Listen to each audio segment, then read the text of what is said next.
Okay, Emma, congratulations. I thought you did, wow, an outstanding job. And before we just, Thank you. talk about the film, I want to ask you, what do you think it is about this era that, people love, but just makes such great fodder for films? The golden age.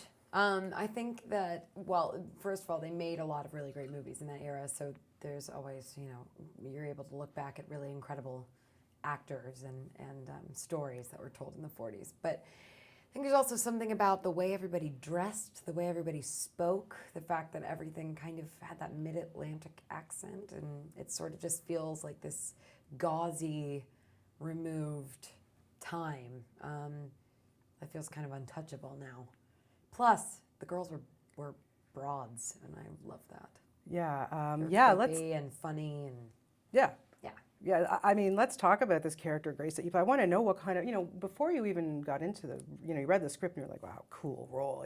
But did you go back, watch old films of women that played these kinds of broads, or how did you kind of prep to play Yeah, it? but I mean, Grace isn't really one of them. Grace is kind of just like underneath it all, a desperate for love and for attention, and wanted to be a star, and that didn't work out, and is now, right at the bottom of the money rung, and is having to kind of depend on a really dangerous guy to take care of her. So it's not, she's no, she's no Betty Davis, but I did. I mean, I'm a fan of speaking of Betty Davis, like Betty Davis and Katharine Hepburn and Lauren Bacall. So I had seen those movies, but I didn't really watch many gangster movies, just because of the violence.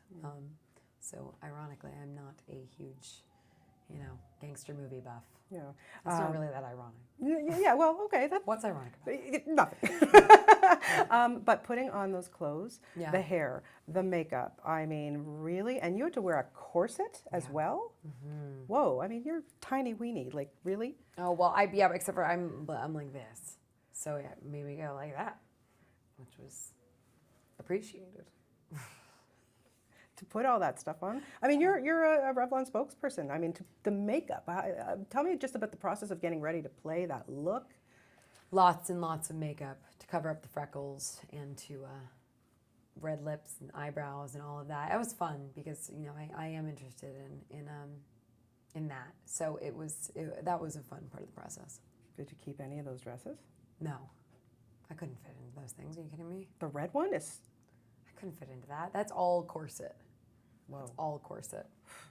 Gorgeous, really gorgeous. It was really, really great. Let's talk about your testosterone-filled set here. Yeah. My gosh, what an amazing cast. I got to start with Sean Penn. Yeah. To work opposite somebody like that, Yeah. pinching yourself?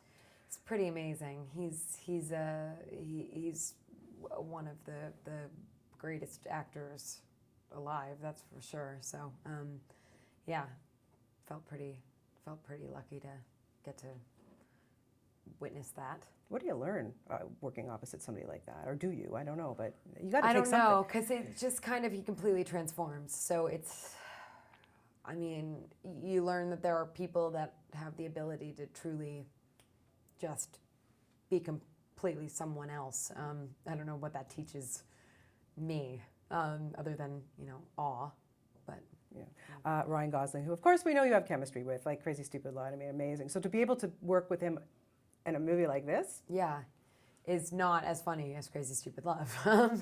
But it was great to do something else. Yeah. Yeah, he was just saying, I was talking to him that, it was hard for the two of you to kind of keep straight faces because you're used to that comedic, Yeah. How do you kind of change gears and act with somebody when you've got that background with someone, You like, just by trying to do it over and over again. It's not really the easiest thing to slip into a different dynamic with someone that which is interesting because I had never really worked with someone again. So it was kind of, learning how your dynamic shifts from one thing to another is kind of interesting. I was always wondering, when you were a little girl and you watched a movie or saw an actor or somebody, what was it, or who was it that made you decide, this is what I want to do for my living? Was there something that sparked you? There were a few things. There was SNL and The Jerk and Les Mis, Well, that was the first play I saw. So that was a big thing. And then there was my first school play, which was No Turkey for Perky, which is a classic. It was written by Albie. Just kidding. It's about a turkey. It's a Thanksgiving play. It was pretty great. I really enjoyed it, and it made me realize that I loved getting to perform. Yeah. You, of course, reunite with Ruben Fleischer, who you worked with on Zombieland. What was it that he brought to the table for this that, obviously such a diverse, different films, but what was it to reunite with him and to make a film like this with him? Well, it was really great, and he had such a passion for gangster movies and for this story and what this could be. And then visually, he's just brilliant. So it was all kind of combination of that. It was really great to work with him again. It must have been so cool to be on these sets and see them recreated. What was it like? Especially like the place where you guys have the dancing and the meals and all that. I just can't remember the name of the club, but wow, like it's like walking back really into Slapsy Maxie's, the club. Yeah, I know. It's like walking back into the 40s. You walk in and it's completely cigarette smoke and girls dancing and little gold lame tops and champagne flutes, and you're really kind of transported back, which was amazing because it's been a long time since I was, a kid. Yeah, in the 40s. back in the 40s, exactly. I know it has been a few years. Yeah. Next up from you, we're going to hear your voice in a film called The Croods, which I'm looking forward to. What's it like for you to do the voiceover and not have to worry about what you look like and all that? And what was that process like for you? Well, you're totally in character because they're taping you, they're filming you while you're recording, so they can animate the character. So I mean, you're still playing the character, but the fun thing is you can go as over the top as you want, which is always my dream, to not have to rein it in. So that was really great. Plus, she's a cave girl, so I just really went batshit crazy, bat poop crazy. We can use batshit in Canada. Great. Of course we can. Batshit. Did you work alone in this one, or did you get to play off anybody? Yeah, I mean, there was one time that I recorded with Ryan Reynolds, who's in it, the other Canadian Ryan. I've worked with both of them twice, which is a little bit strange, the Canadian Ryans.